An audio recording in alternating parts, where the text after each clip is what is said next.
Hello everyone. In this video I will show you how to remove Bing search from Windows 11. Start by opening the Windows settings. You can do this by pressing the Windows key and the letter I at the same time. In Settings, go to the Privacy and Security section. Click on Search Permissions. Here, you will see an option that says Microsoft Search in Bing. Turn this option off. This will stop Windows from using Bing when you search from the Start menu or the taskbar. Next, scroll down in the same window until you see the History section.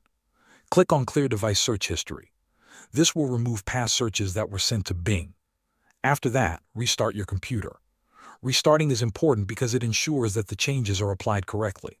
Now we will move on to Microsoft Edge. Open Microsoft Edge. Click on the three dots in the top right corner to open the menu. Select Settings. In the Settings menu, go to Privacy, Search and Services. Scroll down to the Services section and click on Address Bar and Search. Here, you will see a search engine used in the address bar. Click on it and choose a search engine other than Bing.